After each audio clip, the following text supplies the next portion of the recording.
บันทึกเด้อเหตุการณ์น้ำท่วมหลวงน้ำท่าข้างวันที่9 เดือน 9 2024น้ำท่วมสายน้ำท่าเลยในน้ำไหลทะลุเข้ามาท่วมใหญ่ที่สุดเป็นครั้งประวัติศาสตร์กำลังขึ้นอย่างต่อเนื่องเพื่อนสันเดียวนี่ที่ว่าลิฟต์ละเนาะ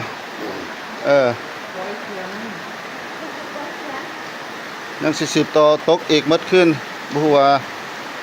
สิเป็นอะไรเนาะสถานการณ์ปัจจุบันนี้นับมวลน้ำกำลังไหลมาอย่างว่องไวนี่นะแห้งขนาดเลยเนาะ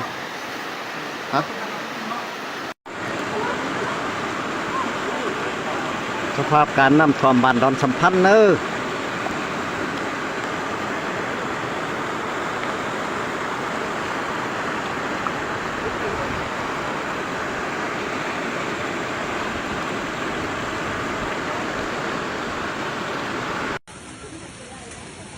ช่วยเหลือได้อีก3 คนละเด้อ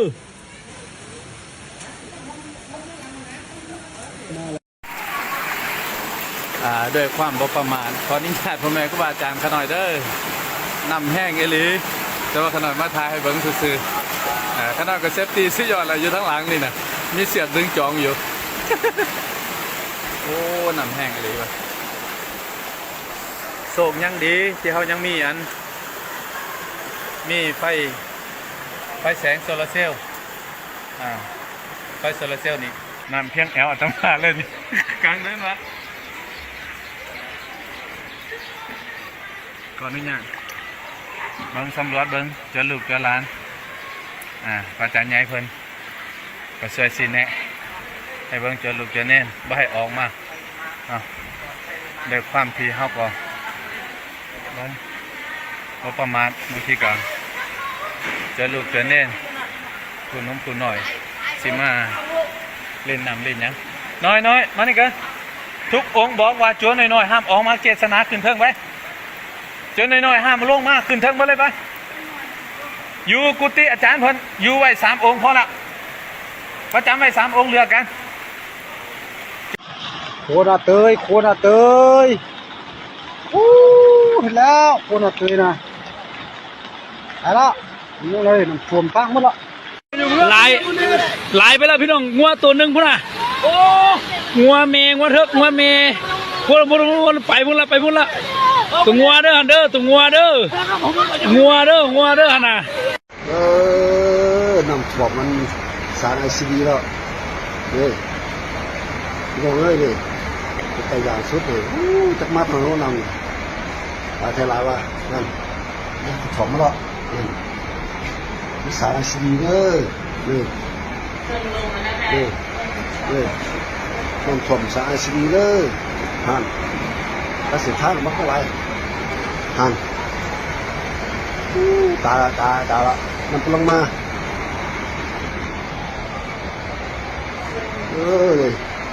เสียท่านตาแล้วทำอะไรกันนี่สารสีเลย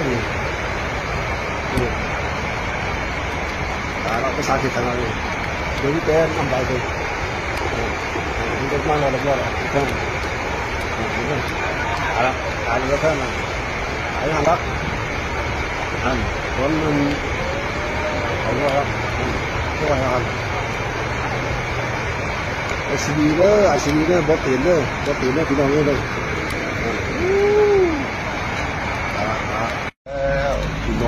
พี่น้องเลยนี่มันทางมันเยอะเลยทางจุดเลย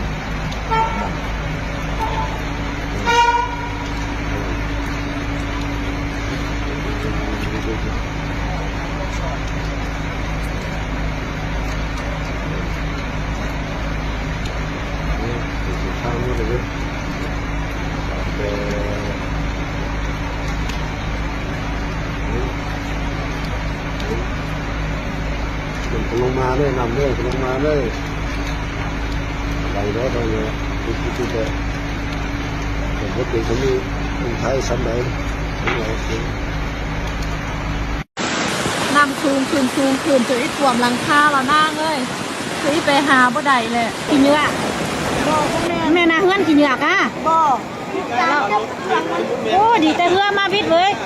เนาะดีแต่เฮือมาพิษเลยต่างกันมาฮอดเรายังว่าแหละต่างกันยังนี่อ่ะเมื่อกี้บอกกันเขาขึ้นนะเขายังบ่ขึ้นนะเขายังกันขึ้นนะยายโพโอ้แต่เราดิแพงอาจารย์น่ะเสาไฟฟ้าไอ้ฮัมเอาฮัมนั่นน้อยดูเพ่งเลยบ่ไหวเลย โอ้ฮอนหนาว คนติดอยู่นี่คิดอยู่บักหลายคนเลยชิบไปคนนึง โอ้ นี่ ยเข้ามาบ่ได้นี่ จะได้เนาะ แต่เมื่อกี้เขาก็บ่มีเงินเนาะคนยังติดอยู่หั่นบักหลายน้ำกดน้ำแห้งบ่ไหวแล้ว คนไปถีเถอะไทยไปได้เนาะน้ำแห้ง เขาญาติเนาะตรงนี้เดี๋ยวค่ะในเจ้าว่ากันหนาวติดอยู่หั่นโดนเซน้ำอยู่หั่นบักหลายชั่วโมงแล้วอยู่นี่ยังมีอันครอบครัวหั่นอยู่หั่นได้มีเหือก็มาช่วยเด้อมีเหือมีเหือจักใส่น่ะป่าเพิ่นบ่ทุกผู้เฒ่าไปเอาเขาใส่กินไปเต้ซ้ํขึ้นมาเขาไม่ได้กินข้าวตอนนั้นไปเถอะเพิ่นชอบเราที่นี่น่ะเนี่ยไม่ล่ะตัวใครกันน่ะมีแต่เครื่องปั้นว่าจะนี่กันบ่พักนี่เลยนี่ไปเขาพัก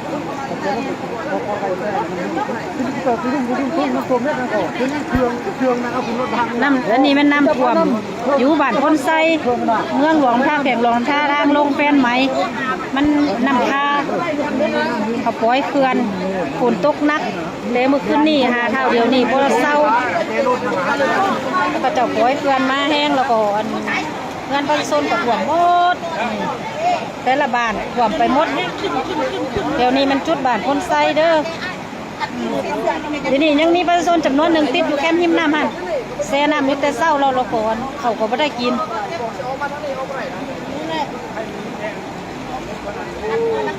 เคยเห็นจักเทือนะรอบจักปีหูแต่ไม่อยู่บ้านคนไซยังท่านเห็นน้ำท่วมกันนี้จักเทือ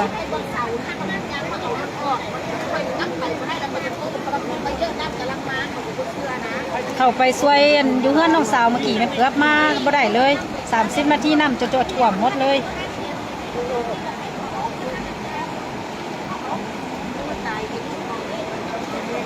ก็มีอยู่ประชาชนมาหลายอยู่แต่ว่าผู้สร้างเฮ็ดหยัง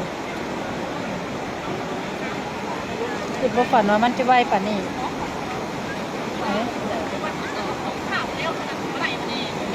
อยู่นี่จุบอนบ้านพักผู้อยู่มันยังมีคนยังหลายอยู่เขาก็ไม่ได้กินแต่ตอนเช้ายังก็ไม่ได้เลยคนไว้เทิงก็ท่วมขึ้นหมดมันอยู่บนนอนบ่ได้ยังไม่พอได้ยัง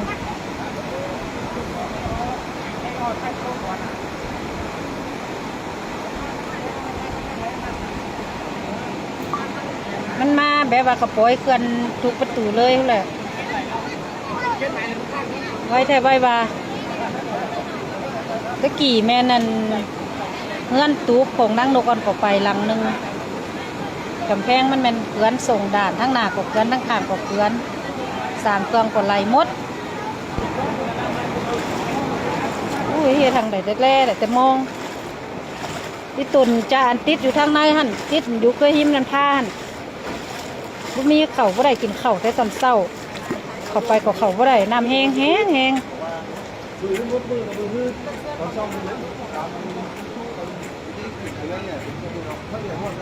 ผักสวนแบบมีเหือหรอมันโอ้มันสวยเหลือได้เด้อถ่วมละลายยังแค่อันนี้มันถ่วมน้ำแห้งเบิดน้ำแห้งที่สุดเลยในรถคันนี้ก็มันทับแก้วเจ้าโกงมันก็ไปอยู่ทับแก้วแล้วก็ยูขึ้นมาหาเลยจักเจ้าโกงมันไปใส่บู้โบโทแล้วมันกันบดทับแล้วมันฝุ่นในเป็นขวดหมดแหละ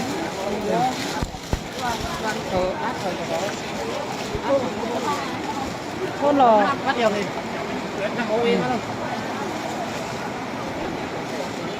ล่าสุดมันเฮือน่ะนะป่าอ้องมันขวดหมดละ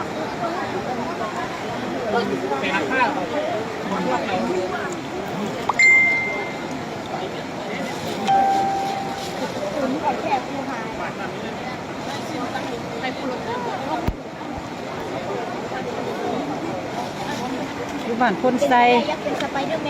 บ้านพ้นไซลุมตลาดกลางคืนทางไปบ้านตกใจเต่า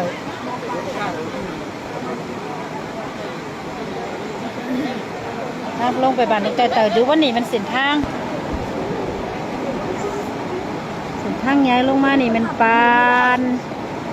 อหย่างแม่น้ำกำแพงก็ไปอยู่ทะลุหมดเลยกำแพงแถวนี้นะนี่ทะลุหมดแหละกำแพงก็นี่นะเป็นเฮือนเป็นเครื่องโคงเป็นทางแก๊สตู้แช่รถซาเล้งไล่ไปหมดของพี่น้องประชาชนนั่นอยู่ในหันน่ะเป็นทางน้ำแล้วจะเป็นทางห้อยลิตรพันลิตรแล้วก็โทรน้ำประปาไล่เสียหายลายสมควรตึบ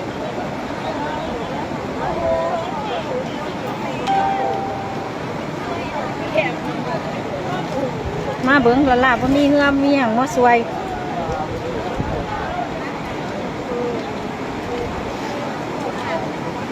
แต่มีเฮือจักไหนก็จะได้อยู่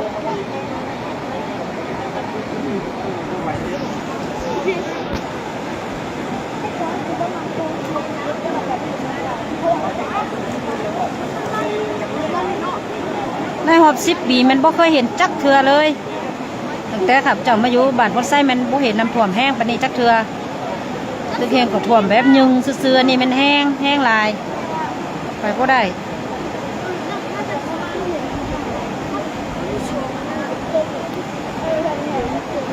นี่แห้งมาติ๊กๆท่านเขาว่าอาดเขื่อนแล้วมันนี่ดอกก็มันโลนหมดล่ะ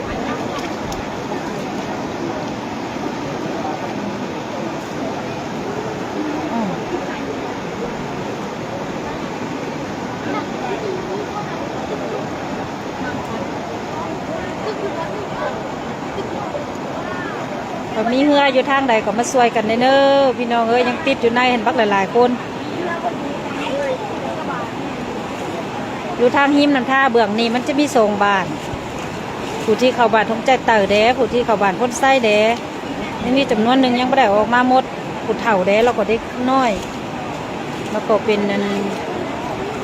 พนักงานผู้เคยเวียกอยู่นะเพื่อนพักผู้อิ่วกันก็ยังมีจำนวนหนึ่ง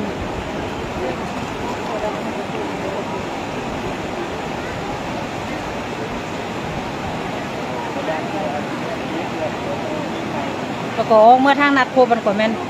ยังมีจำนวนหนึ่งไปเลยไม่ได้ออกมาหันนี่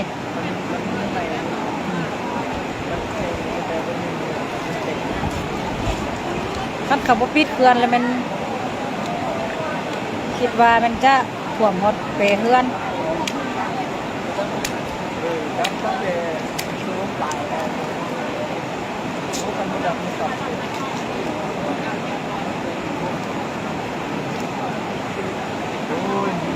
นี่มันรถเทียนนี่มันมาค่าอยู่หันไหลมาเราก็มาค่าอยู่บนเฮือนเขาหันค่าอยู่บนกำแพงทางขึ้นเมื่อแฟนไม้เห็นนี่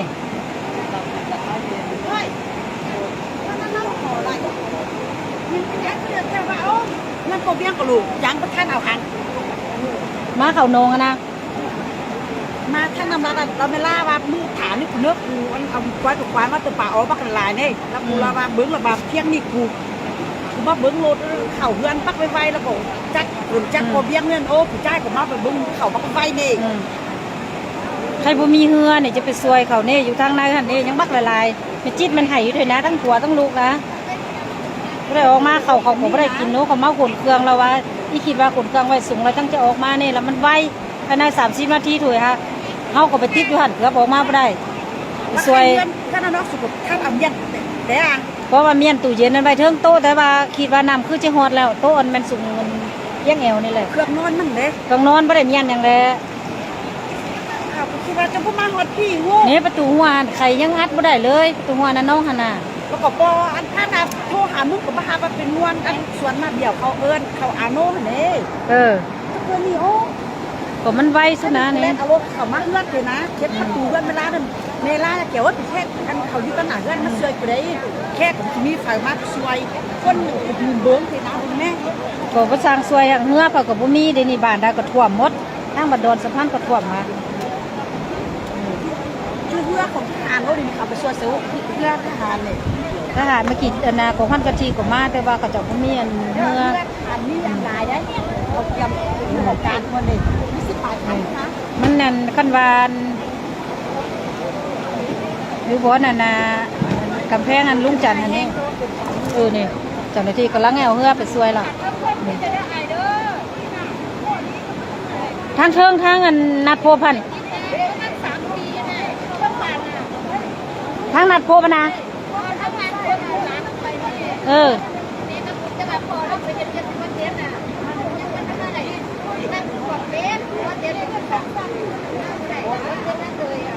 นี่มันมีแม่ลูกอยู่ทั้งนาคบ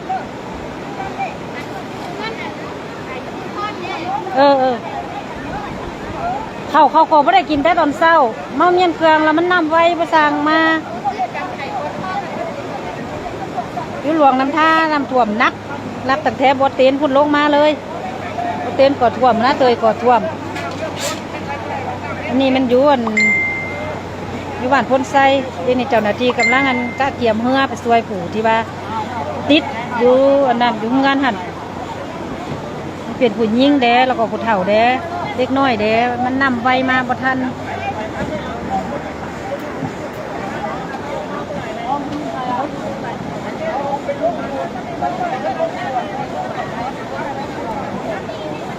เจ้าหน้าที่เพิ่นกำลังเลงเอาเฮือเข้าไปช่วยผู้ที่ว่าติดอยู่ในหัน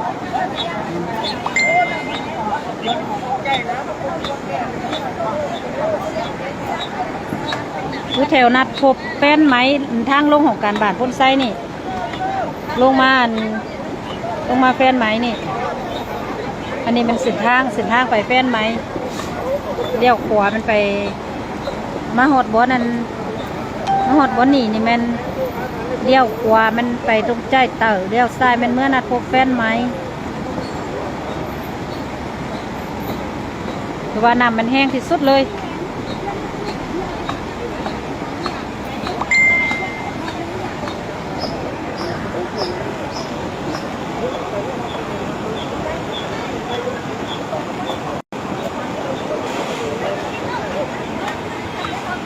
มันมีพนักงานขนเครื่องนั่งโดกันเนาะอยู่หัน4-5 คนรถ2 คัน 3 คันมันฟูหมดเงินไผเงินเมล่าเขามุดนะ เขาหมดก็มันไปแห้งนะนี่ใคร แห้งแต่ว่า อันนี้น้ำแห้งนี่มึงเบิ่งเงือห่านี่นกกันเหนือนี่หมดเลยนะรถ3 คันได้ออกมา อันนี้นก อันนี้ บ่แม่นห่านี่นกกันสั่งเก็บเครื่องมันนั่งนกไข่เครื่องก็สั่งเด้พอนำในทางหน้ามันตกรถหยารถเคียนเนี่ยมันไหลมาปาดอยู่หันแล้วก็รถฮอนไดกับรถอันดิโกนมันฟู่ไหลปาดหันนี่อันนี้รถนะไหลมาจากปาดอยู่หันโอ้ความแห้งนั้นรถดิโกนยังรถเคียนยังไหลนะนี่ทางน้ำตัวพันลิตรมันไหลบักหลายทางเรานี่พอดีโอ้ยหยาใครเนาะใครมาติดอยู่นี่ทางน้ำ1,000 ลิตรมันนี่มาติดอยู่นี่แต่อันทางหนึ่งเราอยู่ในส่วนหนองปลาลูกสมจันทร์หัน